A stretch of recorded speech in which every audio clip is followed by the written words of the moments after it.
السلام علیکم و رحمت الله و برکاته. برادران و خواهران گرامی قدر، امروز با فضل و کرم الله سبحانه و تعالی درس‌های خود را با همراهی شمایان شروع خواهیم نمود. و چگونه که الکی ما اعلان کرده بودیم، در برنامه درسی امروزه های ما و شمایان یکی از کتاب‌های خیلی مبارک و عظیم و سودمند تعظیم العلم نام دارد. تعظیم العلم، بزرگ شمردن علم، بزرگ داشت علم، سخنرانی خواهیم کرد. و همچنین کتاب دیگری که ما در دست داریم، فقه المیسر، فقه آسان بیان. از این دو کتاب با همراهی شمایان باذن الله تعالی صحبت خواهیم نمود. مؤلف رحمه الله تعالی و شرح دهنده این کتاب معلم بزرگ شیخ دکتر صالح بن حمد العثیمی، عضو هیئت کبار علما و همچنین عضو آموزگاران حرمین شریفین مسجدهای مکه و مدینه می باشد. الله سبحانه و تعالی آنها را حافظ و نگهدار و الحمدلله و الصلاه و السلام علی رسول الله. اما بعد، درس امروزه ما و شما چگونه گفتیم این کتابی که ما در دست داریم و عالی و نیکویی است. مؤلف این کتاب و شرح دهنده این کتاب معلم بزرگ شیخ دکتر صالح بن حمد العثیمی حفظه الله تعالی می باشد.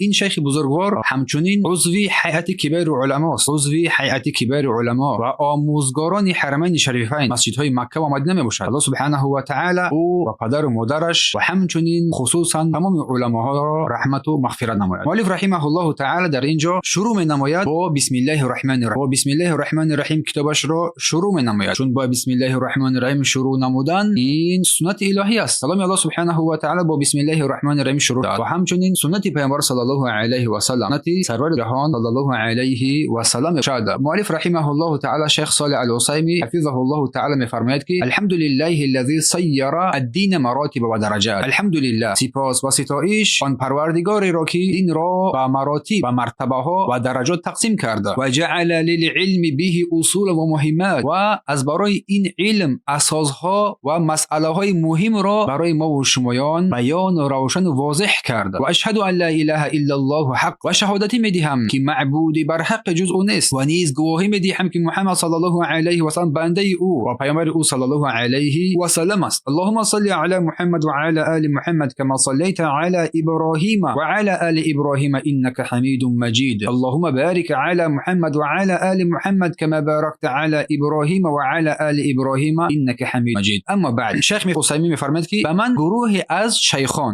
شیخان نقل کردند و این اولین حدیثی بود که از آنها من شنیدم که شیخ صالح العثیمی برای ما و شمایان در این کتابش نقل کرده ایستاده است، ذکر و یادآوری کرده ایستاده است. چرا؟ این معنی را که یک حدیثی رو از گروه از علما شنیدن مباشرتا میشود، یعنی که در نزد آنها نشستن گرفتن علم را. میگه به من یک گروه از علما نقل کردن حدیثی با سندهای زیرین از سفیان ابن عیینه، از عمرو ابن دینار، از ابو قابوس، از مولای عبدالله ابن عمرو ابن عاص رضی الله عنهما بود و به پیامبر صلی الله علیه و سلم این حدیث رفته میرسد. شیخ در اینجا میفرماید حدیثی را از رسول الله صلی الله علیه و سلم روایت مینماید که از شیخ‌های خود این حدیث را شنید. میفرماید که الراحمون یرحمهم الرحمن، رحم کنندگان را الله سبحانه و تعالی رحم میکند، رحم کنندگان را الله سبحانه و تعالی رحم میکند. و در ادامه حدیث فرمود ارحموا من فی الارض یرحمکم من فی السماء، و آنهایی که در زمین هستند رحم کنید و آنهایی که در آسمان هستند بر شما رحم خواهند کرد. حدیث عظیم است. در اینجا رسول الله اشاره برای اون میکنه که انسان همیشه با خلق با مردم باید رحیم باشد. اگر هر کسی که با مردم اگر مهربان باشد، الله سبحانه و تعالی او را رحم میکند. آن کسانی که در آسمان هستند از ملائکه ها در حق این بنده مهربان نگردند. و مؤلف رحمه الله تعالی در دوام فرمود که از مهمترین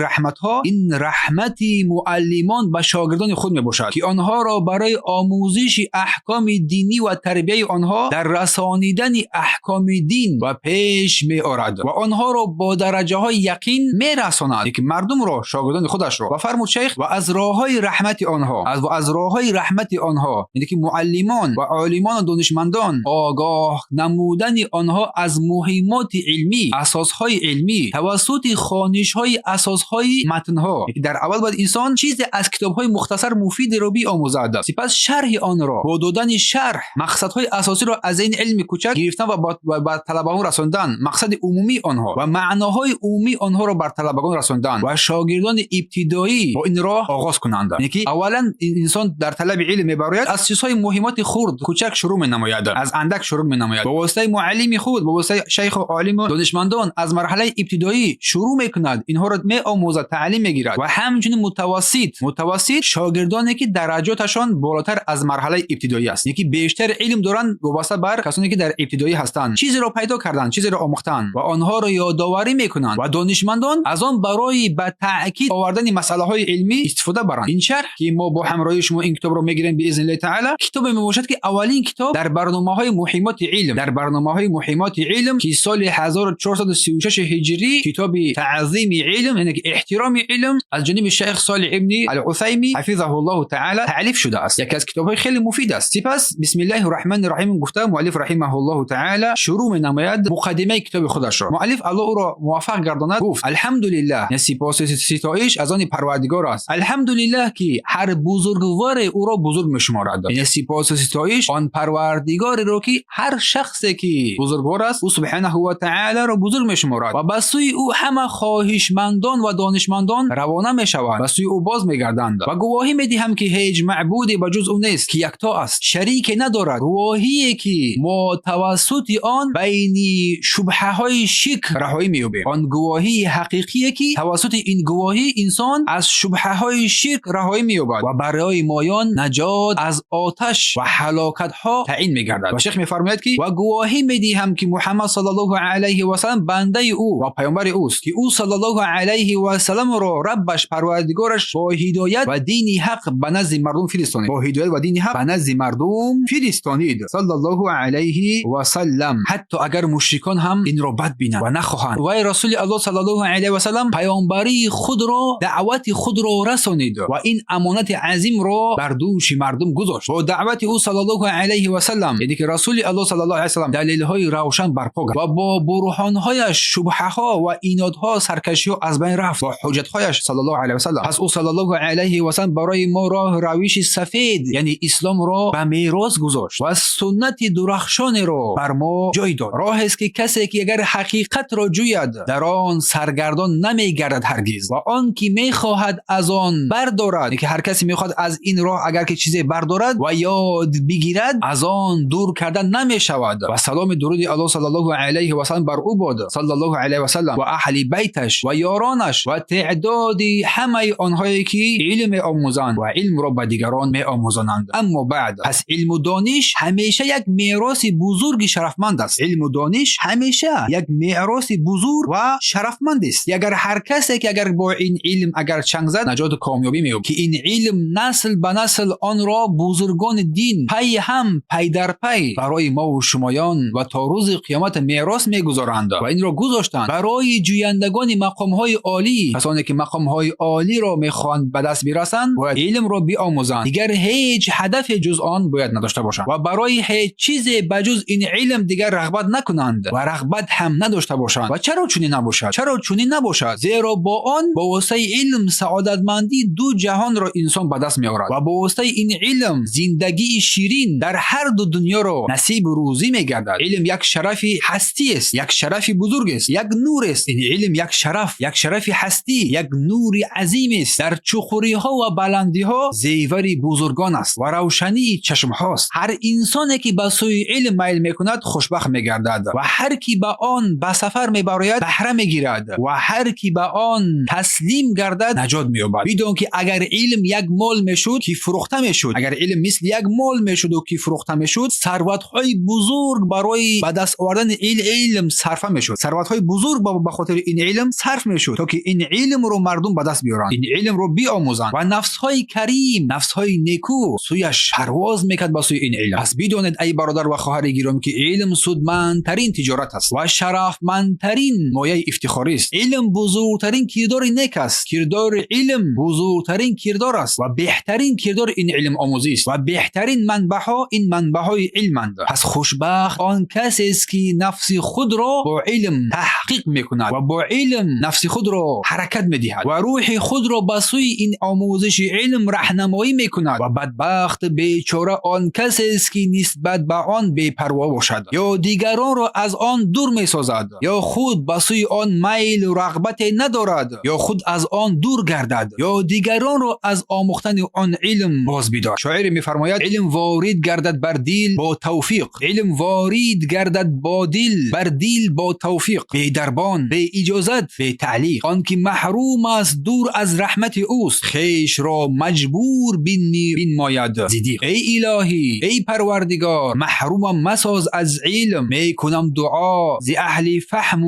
به محرومی میرسانی ما را. یا رب علم هدایت ده، پروردگار هدایت ده و میفکن مرا در غم. و از جمله چیزهایی که قلب را شاد و روح را روشن میگرداند این است که میبینیم مردم به سوی تعلیم روی میآورند و راه راستین دانش را میجویند و علم آموزند. هر کسی با شما با علم و از جانب آدمان دانشمند نصیحت کند، پس این سخنان یک راهنمایی حقیقی برای تو میشود. یعنی اگر در آن یک تعریف علم باشد و محبت به سوی دانش بگردد، آنگاه تأثیری بزرگ در قلب تو خواهد رسانید. چون این فکرها میتواند در زندگی تو حیاتی تو را خوشنود بگرداند، یک تأثیری بزرگ در قلب تو انسان قرار بدهد و سعادتی بزرگ و نیکویی بر تو خواهد رسید و حقیقت علم را تو خواهی دید و خواهی آموخت. و بدون ای برادر و خواهر گرامی، هر کسی که علم را بزرگ میداند و علم را بزرگ میشمارد و نورهای آن را در زندگی خود میبیند و میداند که پیامبرمان برای آوردن این نور فرستاده شده است، باید این علم را قبول کرد. چون این انسان خود را از هوس‌های بدن نگاه می‌دارد. هر کسی که به سوی علم اگر اقبال کند، خود را از هوس‌های بدن، هوس‌های نفس خود نگاه می‌دارد و در دل به حقیقت علم فکر می‌کند و می‌اندیشد و یکی از راه‌های نیکویی و احسان با این جوانان رو به سوی علم برای نسل آینده وادار نمودن آنها بر آموزش علم است که آنها را به سوی اسرارهای صاحب شدن علم راهنمایی می‌کند. آن علم که آنها را به سوی آرزوهایشان می‌رساند و بر مکان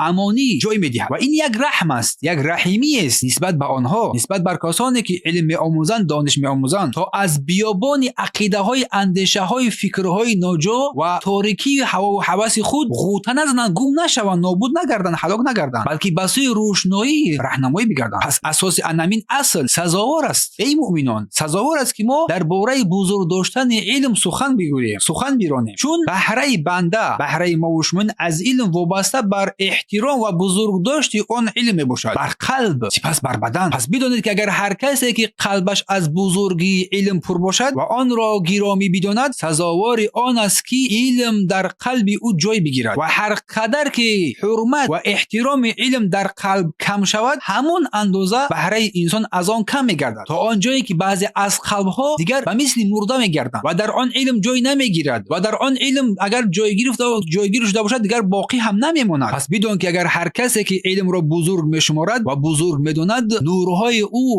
او بر او میدرخشند و فنهای گوناگون علمی دانش را به خود کسب میکند و نزد او خواهد آمد و او انسان برای علم آموختن هیچ هدفی ندارد بجز آموختن آن و برای نفسش هیچ لذت را نمی آورد بجز اندیشه کردن در آن. گویا ابو محمد الدارمی حافظ مشهور نیز همین معنا را احساس کرد، معنای آموزش علم را و فهم و درک آن را. گویا که وی احساس کرده بود که کتابش را درباره علم از سخنان مسند جامع با یک باب درباره بزرگ داشتن علم بیان کرد که آن تا امروز خوانده می شود و بدون بهترین وسیله برای رسیدن به بزرگ داشتن علم و گرامی داشتن آن این شناختن جایگاه ها و اساس های احترام علم می باشد. بزرگ داشتن علم اساس های علم را بزرگ داشتن و اینها اساس های می باشند که بزرگی علم را در قلب مستحکم می کند و هر کی اگر این اساس های علم را بیاموزد و کار بگیرد، علم را احترام می کند، علم را گرامی می شمارد. اما هر کی اگر این اساس ها را نادیده بگیرد، در اصل به خود زیان می رساند و به هوای هوس نفسش پیروی می کند و در آخرت از گمراهان قرار می گیرد و پس از آن علم دور می گردد. سپس تنها دیگر خود را ملامت، زیرا این با خود را با دست خود به سوی هلاکت کشانید، چون از پی هوا و هوس نفس خود رفت و از این راه برآمد. و بدون اگر هر کسی که اگر علم را گرامی نشمارد، بزرگ نشمارد، علم او را نیز بزرگ نمیشمارد، علم او را نیز گرامی نمیشمارد. و سپس شیخ حفظه الله تعالی میفرماید که با خواست الله سبحانه و تعالی ما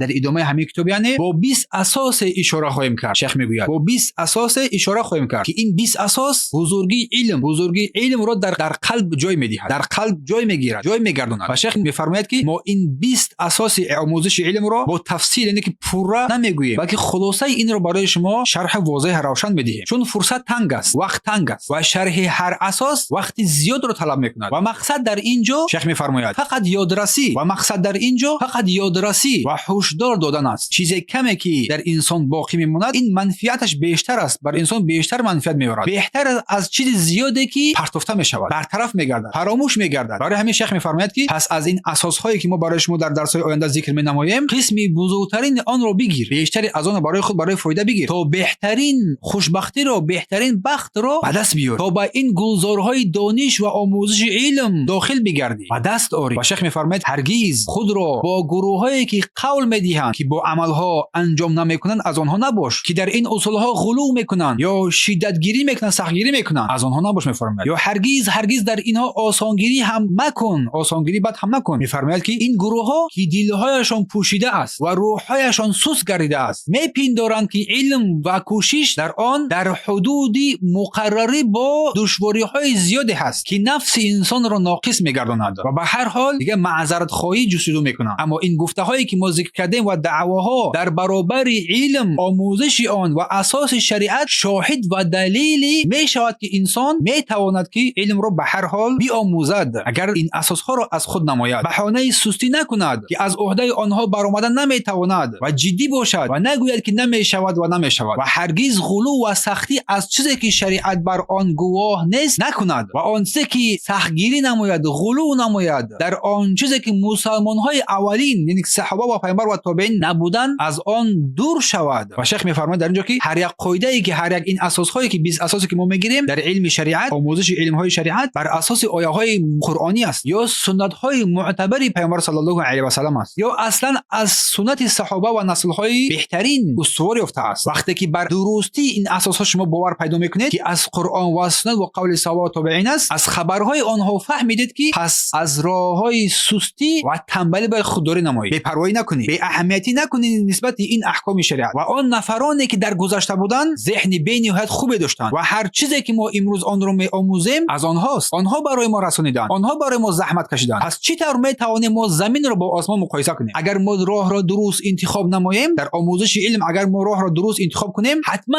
به مقصدهای بالا خواهید رسید. و کاری که کرده‌اند آنها می‌فهمیم که چگونه عظیم است و می‌فهمیم که زندگی گذشتگان ما و شون از نسل گذشتگان ما که با علم بودند چه زندگی بی‌نظیر و زیبایی داشتند. برای همین شیخ می‌فرماید که در قلب خود این مفهوم‌ها و این اساس‌های علم را جایگیر نما، قرار ده، تفسیر هر یک این کلمه رو بررسی کن، بفهم، چون ساختار معنا یک تو هنگامی که معنای کلمه رو فهمیدی این یک خزینه پر از خیرات در قلب تو ای بنده جایگیر میگیرد. شیخ صالح العثیمین حفظه الله تعالی در اینجا با بسم الله و با الحمدلله و سپس با شهادت بر وحدانیت الله سبحانه و تعالی و رسالت محمد صلی الله علیه و سلم بر پیامبر صلی الله علیه و سلم و اهل بیتش و صحابگانش بود شروع کرد. در این 4 عباره را ذکر کرد: بسم الله، الحمدلله و شهادت بر وحدانیت الله سبحانه و تعالی و صلوات بر محمد صلی الله علیه و سلم که در این بود صلوات بر خانواده پیامبر و صحابگان پیامبر صلی الله علیه و سلم. چون این 4 عباره از آداب است، از اخلاقی تاکید شده مستحب است، چون این بر اساس تفاوقی متخصصان تعیین شدگی است از عالمان بزرگ. از میان این 4 مهمترین و عمیق‌ترین اینها بسم الله هست که کتاب الله با بسم الله شروع شدگی است، چون این عباره همچنین بسم الله در سنت پیامبر صلی الله علیه و سلم ثابت است. در همه جا این کلمه بسم الله استفاده برده می شود. اگر ما تمام کتاب‌های دینی را در نظر بگیریم هر کتابی که شده باشد با بسم الله الرحمن الرحیم شروع می شود. بهترین شیوه است برای آغاز کردن هر تصنیف، هر کتاب، هر متن شروع می شود بسم الله. و دیگر در مرحله دوم الحمدلله که مؤلف بر این اشاره کرد که شخصی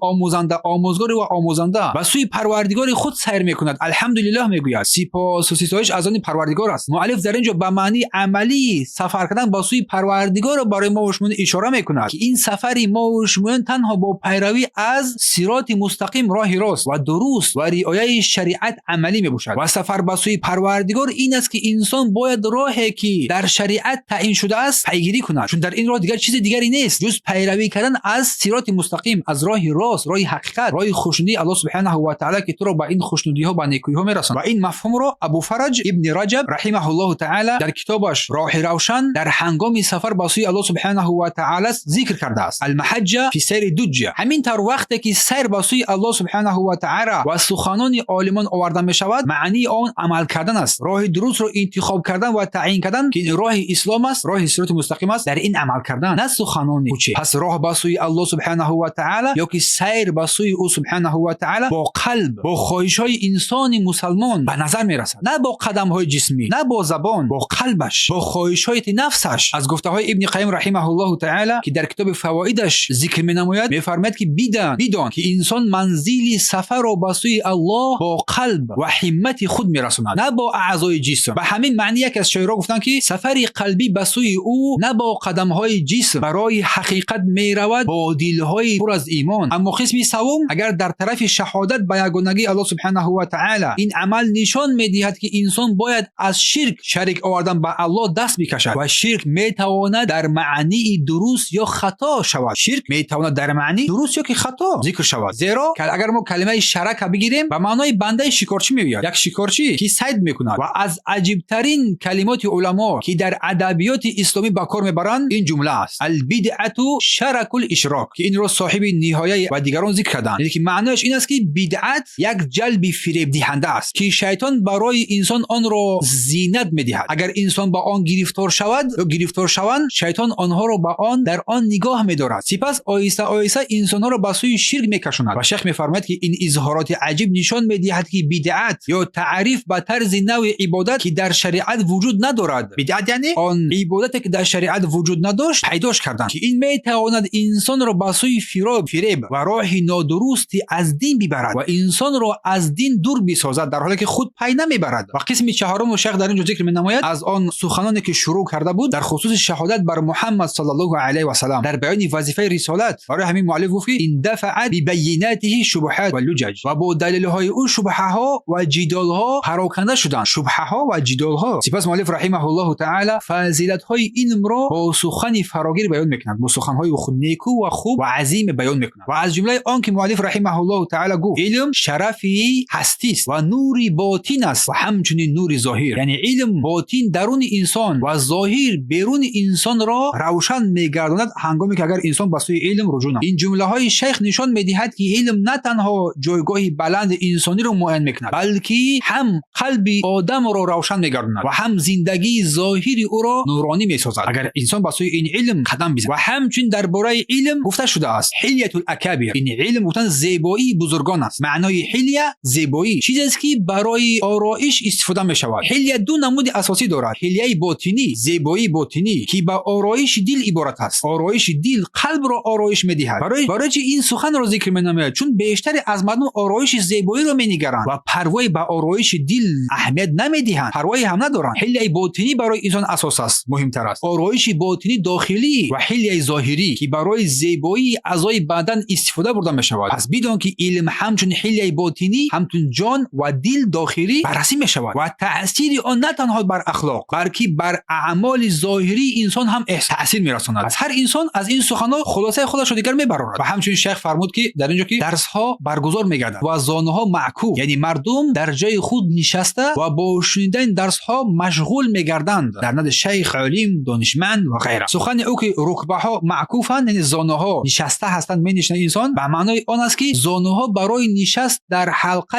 علم فرو برده می‌شوند، یعنی طالب علمان با احترام نیکویی می‌نشینند در نزد شیخ‌های خودشان. چون سخن العکوف معنیش ایستادن و ماندن در یک جای است. چون که الله سبحانه و تعالی می‌فرماید که و ما هذه تماثیل التي انتم لها عاکفون، مگر این بت‌ها چی هستند که نزد آنها مقیم، یعنی مانده و وابسته گشتید بر اینها. سوره انبیاء. یعنی شما با این بت‌ها پایبند شدید و مانده شدید با آنها قرار گرفتید، از جایتون نمیخیزید که فقط در نزد آنها قرار میگیرید. یعنی مؤلف میخواهد بر گوش ما و شما برساند، میخواهد بگوید که طالب علم در نزد علم ایستاده و مقیم ایستاد، مینشیند، مانند کسی که در مسجد مینشیند عبادت میکند، اعتکاف مینشیند، انا همین گونه نشسته علم رو میآموزد. و سپس مؤلف ذکر کرد که یکی از راههای نیکی و دانشجویان علم این است که آنها را به اسرار به دست آوردن علم راهنمایی میکند. و آن سیر این چی است؟ این تعظیم، بزرگداشت، بزرگ شمردن و احترام علم است و عالما و دانشمندان است. اگر کسی که علم را احترام نکرد، کسی که عالم را احترام، دانشمند را احترام نکرد، او صاحب علم هرگز نمیگردد و هرگز